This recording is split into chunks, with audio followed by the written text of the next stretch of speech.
Notre Seigneur Azza wa Jal dit dans le Coran: Inna Allah la yughayyiru ma biqawmin hatta yughayyiru ma bi anfusihim. Wa idha arada Allah biqawmin su'a fala maradda lahu wa ma lahum min dunihi min wal.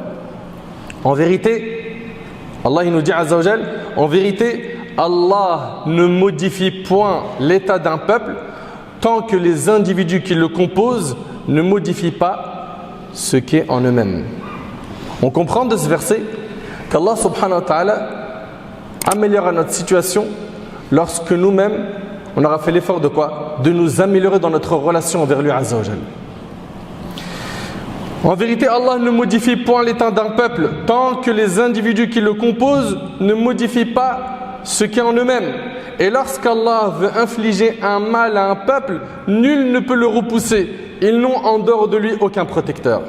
Mes chers frères, mes chères sœurs, ce verset est une clé qui nous permet de comprendre comment est-ce que nous, musulmans, doivent se comporter avec notre Seigneur Azza wa Jal pour avoir son soutien, pour améliorer la situation de la communauté musulmane. Il n'y a rien sans rien. Vous le voyez ici, Allah tabaraka wa ta'ala ne change l'état d'un peuple que lorsqu'ils se changent eux-mêmes. On est nombreux à nous plaindre de pauvreté, on se plaint de manque de risque. On entend des gens dire: moi, dommage, j'ai pas ça, j'arrive pas à avoir ça, etc. On se plaint également de la situation de la communauté musulmane, comment est-ce qu'elle est vue, comment elle est stigmatisée, comment elle est pointée du doigt. On se plaint de pas mal de choses. Et Allah tabaraka wa ta'ala ne corrigera l'état de la communauté que lorsque chacun d'entre nous, c'est donc un effort ici individuel comme vous avez pu le comprendre, chacun d'entre nous, lorsqu'on aura fait un effort comme il le faut sur nous-mêmes, Allah tabaraka wa ta'ala nous apportera son soutien. Il n'y a rien sans rien. Il n'y a rien sans rien.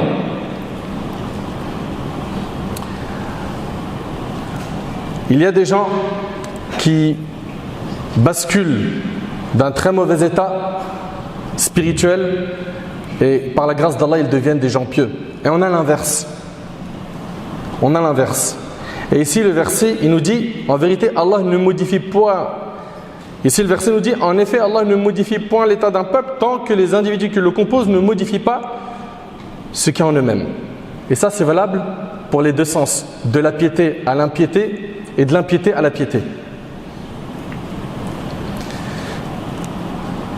Allah tabaraka wa ta'ala il nous dit فَإِمَّا يَأْتِيَنَّكُم مِّنِّي هُدًى فَمَنِ اتَّبَعَ هُدَايَ فَلَا يَضِلُّ وَلَا يَشْقَى وَمَنْ أَعْرَضَ عَنْ ذِكْرِي فَإِنَّ لَهُ مَعِيشَةً ضَنكًا وَنَحْشُرُهُ يَوْمَ الْقِيَامَةِ أَعْمَى. Puis, si jamais un guide vous vient de ma part, quiconque suit mon guide ne s'égarera ni ne sera malheureux. Tu suis le dîn d'Allah, tu ne seras pas égaré et tu ne seras pas malheureux. Et quiconque se détourne de mon rappel, regardez Allah il nous dit quoi? Celui qui va se détourner maintenant de la religion, il ne veut pas ce mode de vie, il veut autre chose qu'on lui a proposé dans les réseaux sociaux, il en a été séduit, ça lui plaît. Quiconque nous dit Allah se détourne de mon rappel, tu te détournes de l'islam, tu veux plus ce mode de vie, mènera certes une vie pleine de gêne. Qui parle? C'est notre maître Azza wa Jal, Allah subhanahu wa ta'ala que nous adorons, notre créateur. Allah tabaraka wa ta'ala il nous le dit, c'est dans le Coran et on sait que tout ce que nous dit Allah tabaraka wa ta'ala est véridique. Allah Azza wa Jal il nous dit que si on s'écarte du chemin du dîn, on mènera une vie pleine de gêne. Possible que certains parmi vous se disent: mais moi je vois pas la gêne dans la vie d'un tel, il s'affiche dans les réseaux sociaux, il a l'air plutôt bien. Ouais, ça c'est l'apparence. Ça c'est ce qu'il laisse montrer. Mais en coulisses, c'est ça. Il vit cette vie pleine de gêne. Pourquoi? Il s'est écarté du livre d'Allah. Il s'est écarté du chemin de la droiture. Et quiconque se détourne de mon rappel mènera certes une vie pleine de gêne. Et le jour de la résurrection, nous l'amènerons aveugle au rassemblement. Allahu Akbar. C'est donc une loi divine. C'est donc une loi divine. Toi qui veux une vie paisible, une vie pleine de sécurité, une vie satisfaisante, toi qui veux vivre une vie stable, tu dois revoir ton cœur. Revois l'état de ton cœur. Revois ta relation avec Allah. Revois où tu en es avec les khamas salawat, les 5 prières. le fajr. Revois où tu en es avec l'argent. L'argent que tu gagnes, c'est de l'argent halal ou de l'argent haram? Et toi qui te reconnais quand je dis l'argent haram, tu ne dis pas qu'un jour tu auras des comptes à rendre? Et tu sais très bien que le jour du jugement, celui qui fait un atome de bien, il le verra. Celui qui fait un atome de mal, il le verra. Tu ne pourras rien couvrir le jour du jugement de tes fautes, de tes péchés. Donc repens-toi. Alhamdoulilah, tu es encore en vie. La porte du pardon et de la miséricorde d'Allah est immense. Peu importe les péchés que tu as fait, reviens vers Allah. Donc, il faut impérativement qu'on revoie notre relation avec Allah tabaraka wa ta'ala. Il faut que notre premier objectif soit de satisfaire notre Seigneur subhanahu wa ta'ala. Je le dis, je le répète, si on veut voir l'état de la communauté musulmane à l'échelle nationale ou internationale dans un meilleur état, ça commence par toi et moi. Ça, il faut bien comprendre ça. Et ça, je voulais citer le verset. J'ai commencé par ça. C'est dans le Coran. Allah tabaraka wa ta'ala, il dit وَلَن تَجِدَ لِسُنَّةِ اللَّهِ تَبْدِيلًا. Allah ta'ala, il dit, telle était la loi établie par Allah envers ceux qui ont vécu auparavant, et tu ne trouveras pas de changement dans la loi d'Allah. La loi d'Allah, c'est, je le dis, je le répète, tu veux que les choses changent, change. Parce qu'on est souvent là à attendre un Superman. Il faut se dire la vérité. Ah, la communauté, elle va mal, la communauté, elle va mal. Quand est-ce qu'il va y avoir un sauveur? Comprends que ça commence par toi. Toi et moi. On les voit, les gens, se plaindre, se plaindre, se plaindre. Mais quel est ton principal souci? Cette vie d'ici-bas ou l'au-delà?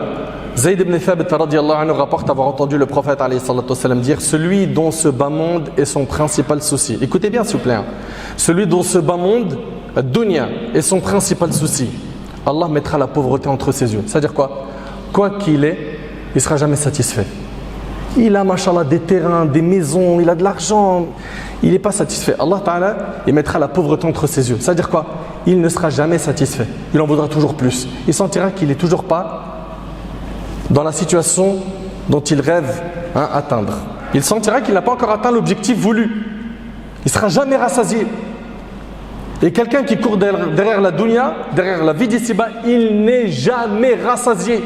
Je parle ici de qui? De celui qui a écouté attentivement. Mes propos sont bien clairs. Celui qui a comme principal souci dans sa vie la dunya, le bas monde. Par contre, avoir le souci de la dunya pour remplir le frigo, nourrir sa famille, mais ça c'est normal. Mais ça ne doit pas être ton principal souci. Comprenez bien la nuance s'il vous plaît, barakallahu fikum. Celui dont ce bas monde est son principal souci, Allah mettra la pauvreté entre ses yeux et il n'aura de ce monde que ce qu'Allah lui a déjà décidé. Tu n'auras finalement que ce qu'Allah t'a décrété d'avoir. Et celui dont l'au-delà est son principal souci, s'il vous plaît, Allah barik fikum, méditez sur cette parole du prophète sallallahu alayhi wa sallam. Celui dont l'au-delà est son principal souci, Allah mettra la richesse dans son cœur. Et c'est celle-là la vraie richesse, celle de l'qana'a, d'être satisfait de ce qu'Allah t'a accordé. Tu seras quoi? Riche du cœur. Comment? En apprenant à dire alhamdulillah, je suis mieux qu'un tel, en te comparant à qui? À celui qui est en dessous de toi. Ça, c'est le comportement du musulman.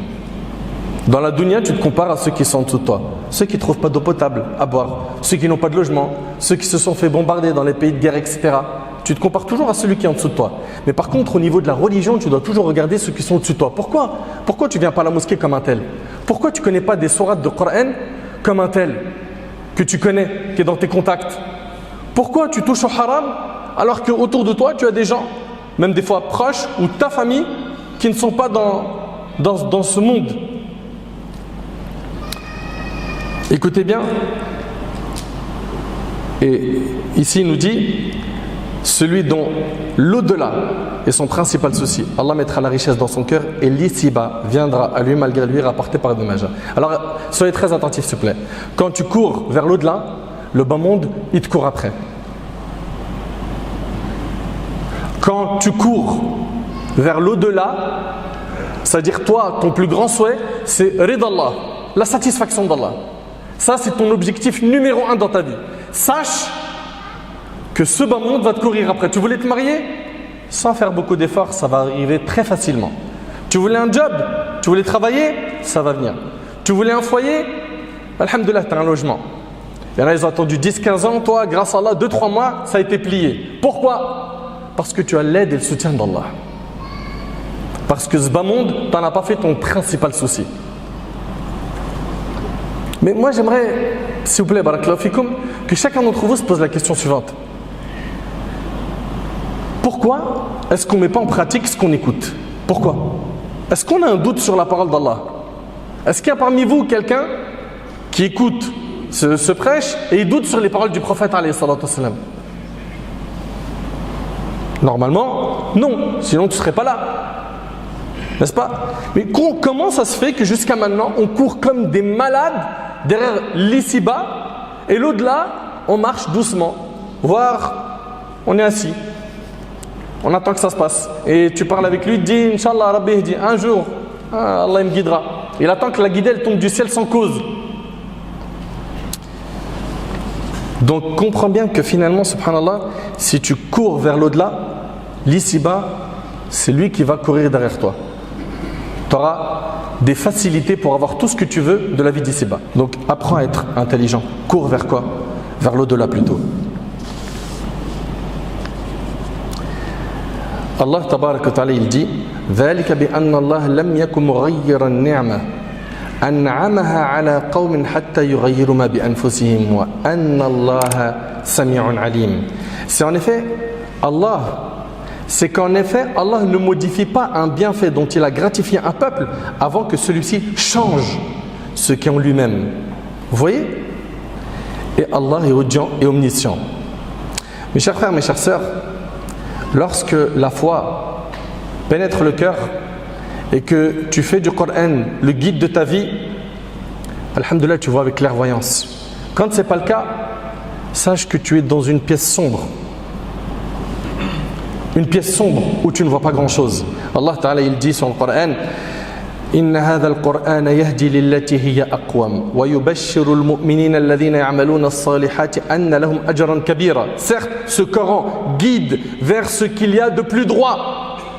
Et il annonce aux croyants qui font de bonnes œuvres qu'ils auront une grande récompense. Allahu Akbar. Subhanallah. Le prophète alayhi salatu wassalam et les compagnons, ils ont vécu des moments très très difficiles. Et Allah tabarak wa ta'ala a changé cet état de faiblesse encore en un état de force. Allah tabarak wa ta'ala les a soutenus. Par quoi? La foi. Par le fait qu'ils ont pratiqué la religion d'Allah. Par le fait qu'ils ont adoré Allah comme il le faut.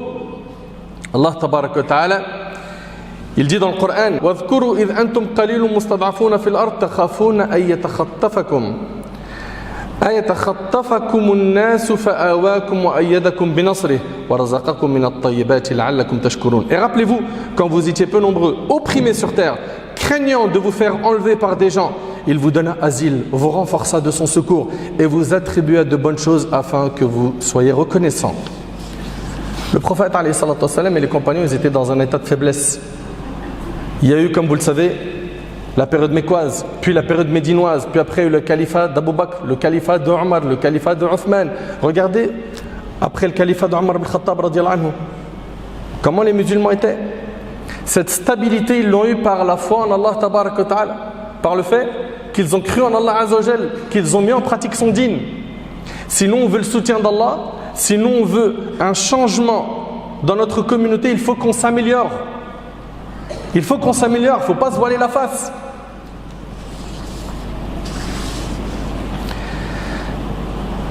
Allah tabarak wa ta'ala change l'état de pauvreté à l'état de richesse lorsque la personne le craint. Allah tabarak wa ta'ala il dit وَمَنْ يَتَّقِ اللَّهِ يَجْعَلْ لَهُ مَخْرَجًا وَيَرْزُقْهُ مِنْ حَيْثُ لَا يَحْتَسِبُ وَمَنْ يَتَوَكَّلْ عَلَى اللَّهِ فَهُوَ حَسْبُهُ إِنَّ اللَّهَ بَالِغُ أَمْرِهِ قَدْ جَعَلَ اللَّهُ لِكُلِّ شَيْءٍ قَدْرًا. Et quiconque craint Allah, il lui donnera une issue favorable et lui accordera ses dons par des moyens sur lesquels il ne comptait pas. Et quiconque place sa confiance en Allah, Allah lui suffit. Il réalise toujours son ordre. Allah a décrété toutes choses avec mesure. L'imam Ahmad rahimahullah, Tirmidhi, Ibn Majah et d'autres ont rapporté avec une chaîne de transmission authentique d'après Omar ibn Khattab radiyallahu anhu, le prophète alayhi salatu wassalam a dit: si vous placez votre confiance en Allah comme il le veut véritablement, il vous donnerait votre subsistance comme il la donne aux oiseaux. Ils partent le matin le ventre vide et ils retournent le soir le ventre plein. Allah tabarak wa ta'ala donne à ses serviteurs. Et lorsqu'ils sont reconnaissants, il leur rajoute.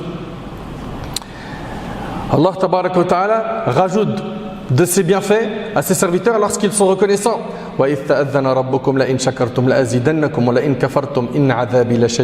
Et lorsque votre Seigneur proclama, si vous êtes reconnaissant, très certainement j'augmenterai mes bienfaits pour vous.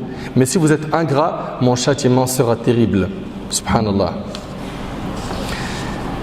Également, Allah tabaraka wa ta'ala il dit وَلَوْ أَنَّ أَهْلَ الْقُرَىٰ آمَنُوا وَاتَّقَوْا لَفَتَحْنَا عَلَيْهِمْ بَرَكَاتٍ مِنَ السَّمَاءِ وَالْأَرْضِ وَلَكِنْ كَذَّبُوا فَأَخَذْنَاهُمْ بِمَا كَانُوا يَكْسِبُونَ. Si les habitants des cités avaient cru et avaient été pieux, la foi, la piété, nous leur aurions certainement accordé des bénédictions du ciel et de la terre, mais ils ont démenti et nous les avons donc saisis pour ce qu'ils avaient acquis. Et parmi les choses qui préservent les bienfaits, il y a le fait de donner de ce qu'Allah nous a donné. Allah il t'a donné des biens, tasaddaq, donne des aumônes. Abu Huraira radiallahu anhu il rapporte que le prophète a dit « Il n'est pas un jour où les serviteurs arrivent au matin sans que deux anges ne descendent des cieux. L'un d'entre eux dit « Oh Allah, accorde compensation à la personne qui dépense. » Et l'autre dit « Oh Allah, accorde ruine à la personne avare » rapporté par l'imam al-Bukhari et Muslim. Je le dis, je le répète, les paroles d'Allah tabaraka wa ta'ala sont véridiques. Les paroles du prophète alayhi salatu wa salam sont véridiques. Qu'attendons-nous pour mettre en pratique le dîn d'Allah et revenir vers lui? Allah ta'ala il dit وَمَنْ أَصْدَقُ مِنَ اللَّهِ قِيلَ. Et qui est plus véridique qu'Allah en parole? وَمَنْ أَصْدَقُ مِنَ اللَّهِ حَدِيث. Et qui est plus véridique qu'Allah en parole? C'est avec la foi et les bonnes actions qu'Allah tabaraka wa ta'ala améliorera notre situation.